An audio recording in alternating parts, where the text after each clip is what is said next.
Благодарам. Јас само да ве подсетам, пратеници сме од 2020 година и да се задржиме на нешто што сме сигурни и што имаме одговорност да сносиме за тоа што сме го сработиле овде. Сега, почитувана колешке, да бевте од друга партија, да ви верував на сето она што го прочитавте од истражувањето, за кое повеќе минути читавте. Истражувањето во ред што ни го прочитавте, но за истото ќе ви поверував доколку во мисливе не ми се провртеа одредени имиња. Имињата се Facebook, Google, Формула 1 стаза и фотоволтаиците во Осломеј. Сега да ви кажам зошто го кажувам следново.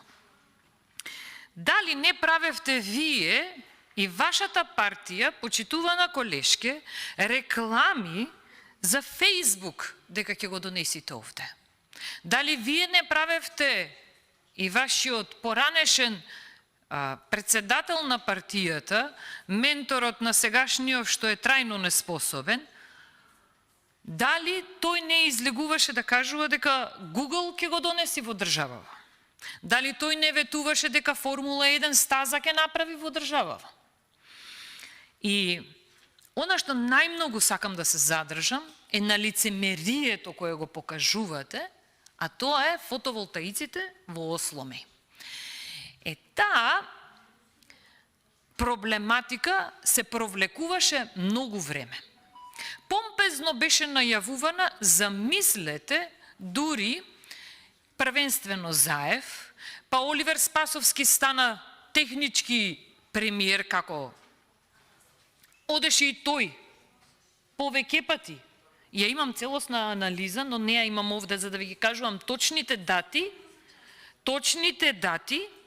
на која дата се е држано пресконференции, свита од возила, одеа, повеќе пати, значи верувајте ми повеќе од 10 пати е најавуван овој фотоволтаичен парк во Осломеј, помпезно најавуван, проект кој што има многу што да се зборува, бидејќи таму не се работи со стратегија, со цел, за да се надминат одредени проблеми кои ги имаме во државата сега во моментов.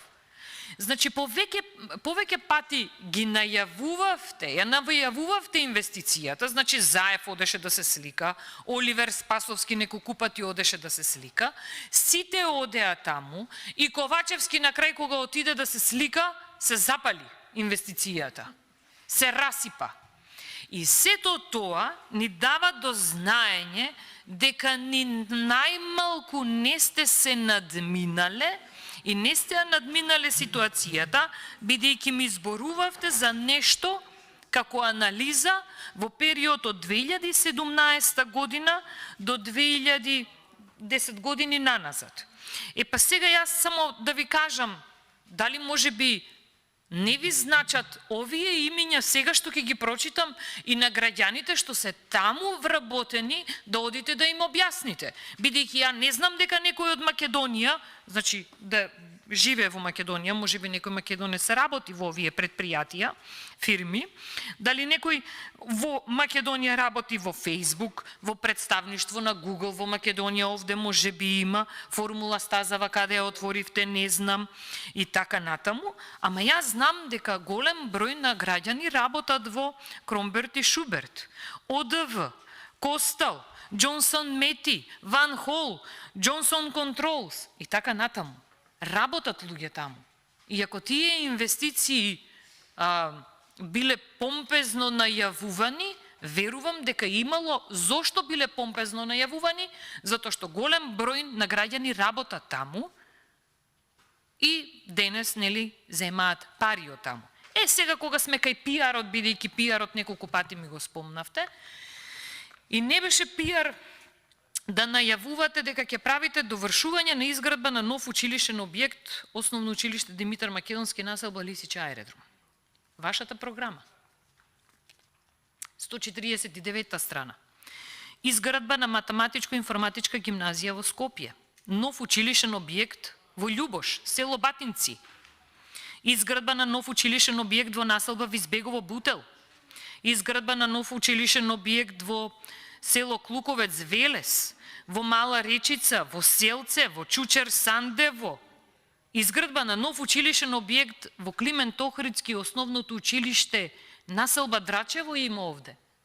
Знаете, ма ветено вие ова, знаете колку пати мене ме одбивате амандмански овде кога барам средства, заради тоа што вие сте ветиле, вие не ги издвојувате средствата за да се направат тоа, да се изгради што сте го ветиле, ние овде ви помагаме со амандмани и на вашето неќете да си стоите. Тоа докажува и кажува многу за стилот и начинот на работење. И затоа сето тоа е врзано низ бројки. Самите анкети си ја кажуваат работата и заради тоа вашата популарност, кажано меѓу граѓаните, и доверба меѓу граѓаните постојано ви се намалува.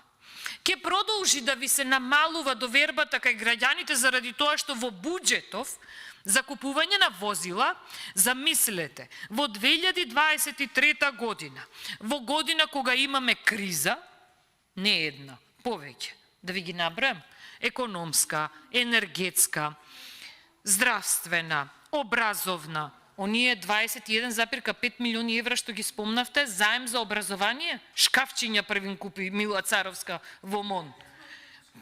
И, значи, прехрамбена криза и секакви можни кризи што ги имаме, во време кога вашиот трајно неспособен премиер и председател на партија што го имате, излегува и кажува дека не треба да се трошат средства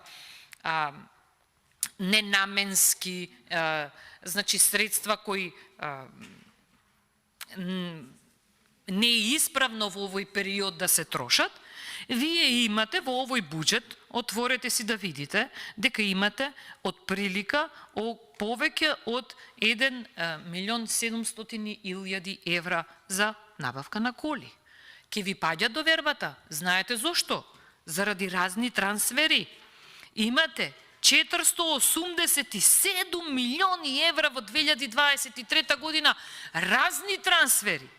Ке ви паѓа довербата заради тоа што во време на криза си купувате мебел, да можат оние во судствено што си ги одбравте, да имаат, бидејќи со прераспределба и таму дававте, значи да можат да си купуваат скоро 1 милион евра за купување на мебел. И да не останам должна, бидејќи нема да имам можност повторно да ви се јавам на контрареплика, јас би се задржала накратко само во Министерството за здравство и буџетот кој преге почнав да го анализирам. Знаете како? Ке зборувавме овде за добро платени работни места, доколку имавме градење, а не крадење.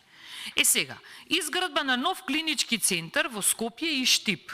Знаете, таму каде што дававте нелегално средства, дополнувавте за изградбата во Штип, се кратат сега средствата, бидејќи, не знам, може се направија клиничкиот центар во Штип и во Скопје. Јас не знам, информирајте ме.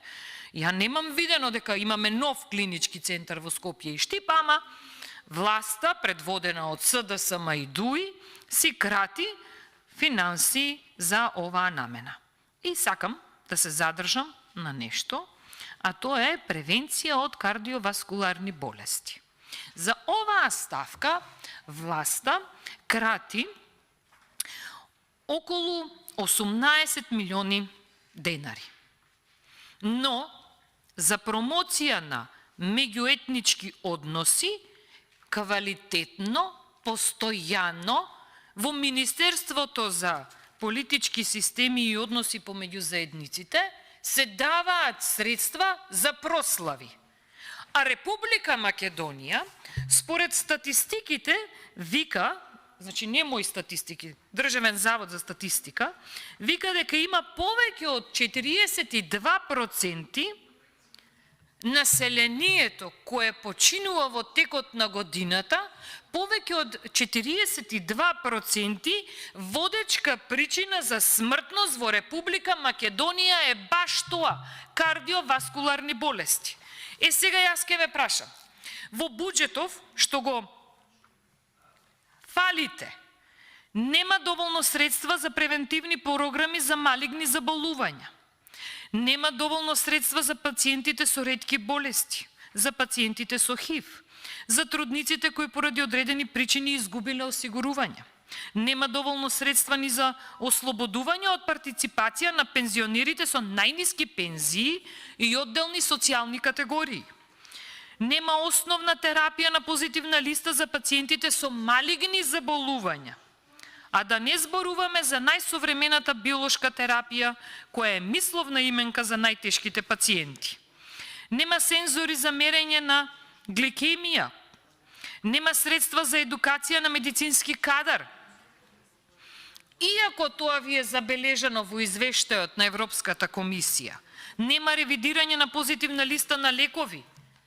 Да ве подсетам, мамографија сте пробале да закажите? Со години ви го зборувам тоа. Лично не можам да закажам. Треба да ве молам? Нема да ве молам. Нема никого да молам.